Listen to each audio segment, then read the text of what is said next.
input. What are the chances of a silicone implant rupturing, and what would be the consequence? Which implant type looks the most natural? Is it true that you can hear the water from the implant when moving? Have you had many people that have had breast implant illness? Do you offer monthly finance plans? So, good. It's all working. Thank you, Khan. Thank you, Olivia. I'm going to assume it's all working on Instagram, but if you could give me a sign, that'd be nice. It's a bit high.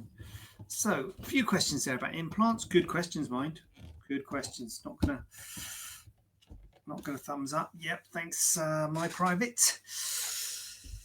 Right. So, right. Let's take them in turn, shall we?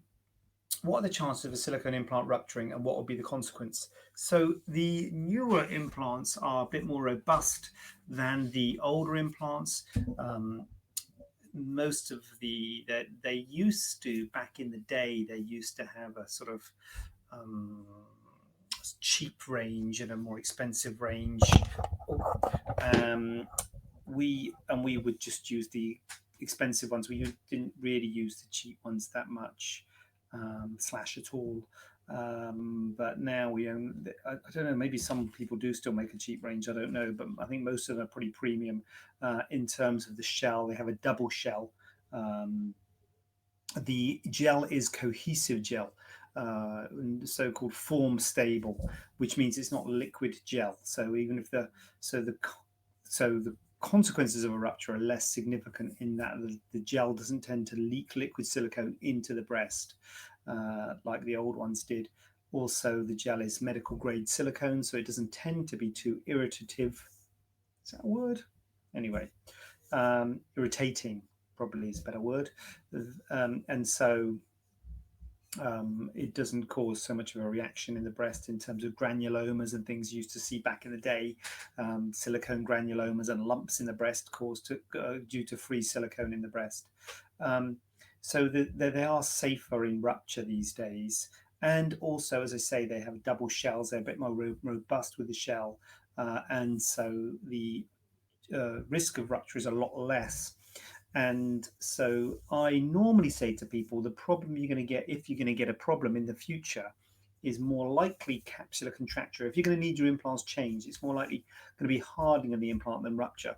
Rupture is not that common. I mean, it does happen. It is a thing, but it's not as common as I think some people perhaps perceive it to be. It takes quite a lot of force to rupture an implant. They are pretty robust. And in fact, what you've got to think is of your body, and the amount of force that it takes to rupture an implant is likely to do some pretty significant damage to your body in terms of breaking bones and doing quite a lot of trauma to your body. So probably the implant rupture would be quite low down on your priorities if you did suffer that sort of trauma. It's something like a road traffic accident, something like that, and you can that sort of trauma can rupture implants. So the other thing is, just on the implant rupture question, there's two types: there's intracapsular and extracapsular. So intracapsular rupture is often what's called a silent rupture, so people don't know it's happened because it's maintained within the capsule of the implant. And personally, I don't tend to routinely scan patients. I know some surgeons do routinely scan patients with implants in. I don't routinely scan patients because the scans are not 100%, and it can cause, or at least create, more questions than it answers sometimes, having the scan, because if it's just a shell, if the shell has just sort of broken and it's held within the capsule, and this, you've got no symptoms, it can be difficult to know what to do, particularly since sometimes the scans can be inaccurate. And I've had it both ways, the scan have said it's ruptured and it's not, and the scan has said it's not and it is.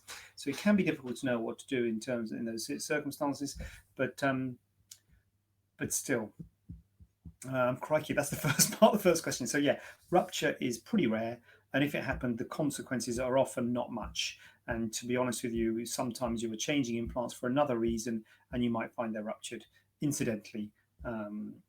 And so the consequences are not significant because it doesn't tend to cause inflammation or problems in the breast with the silicone, because it doesn't tend to leak liquid silicone like the old ones used to.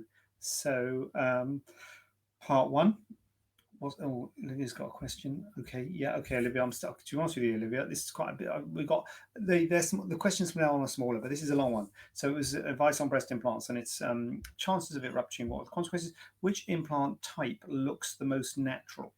So the thing that makes the implant look natural is really the shape of the implant, and it's really shape and width that's important. And to be honest with you, those are the two most important things when choosing a breast implant: shape and width, not volume.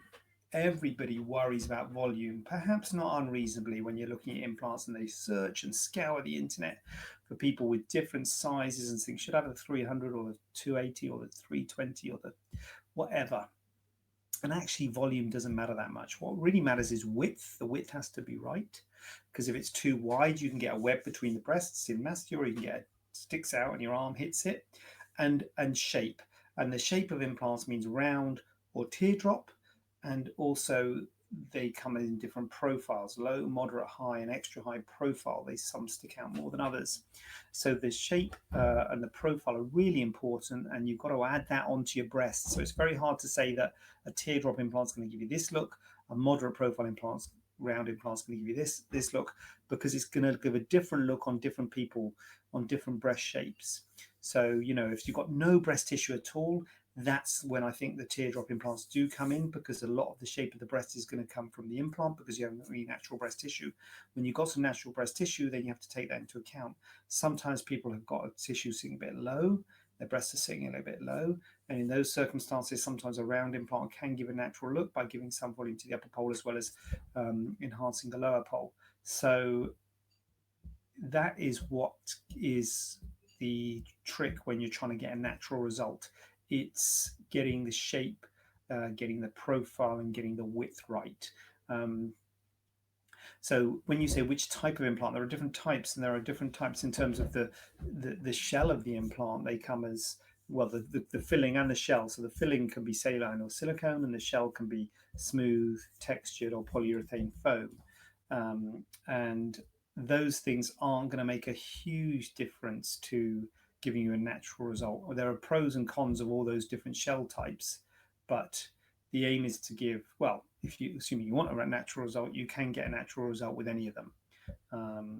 It's more the shape and the profile of the implant, rather than the sort of type of implant, rather than the coating of the implant, that causes the implant to look natural or not natural. Is it true that you can hear the water from the implant when moving? Yes, and we have this in our post-op instruction sheet, and I warn people about this. When you first have surgery, you can often have feel a squelching and a bit of sloshing about, and it's due to fluid and air. It's the air fluid interface causing a bit of a squelch, and you can often hear a noise, and it can be a bit disconcerting. And we often get phone calls in the first days after surgery saying, "What the earth's going on?" It's totally nothing to worry about, and it will get better on its own in a few days, maybe a week. It will get better on its own. So it's nothing to worry about, but it's often the case in the early stages you can get funny feelings and funny sensations. Have you had many people that have had breast implant illness? No, personally, no. I don't think. Am I right in saying this? I don't think, to the best of my recollection, I don't think I've had any patients of mine. I'm trying to think, who have had breast implant illness. I've never had a patient who I put breast implants in who have had breast implant illness. Breast implant illness is a situation where people who have implants in feel unwell. It's usually quite non-specific: tiredness, brain fog, hair loss, skin rashes, um, quite non-specific symptoms which they attribute to their implants, and when you remove the implants they feel better. So I don't think I've actually had any patients who've had it. However, having said that, I have treated patients with it. So I have seen patients who've had surgery by other surgeons who have come to see me who feel that they have breast implant illness, and it's very difficult to know how to advise, because we have to say there's no medical cause that can link implants with these symptoms. And so you might still get the symptoms if you remove the implants. But in the situations where I've done it, and I can think of 2 cases, um, they have felt better straight away. They felt better. So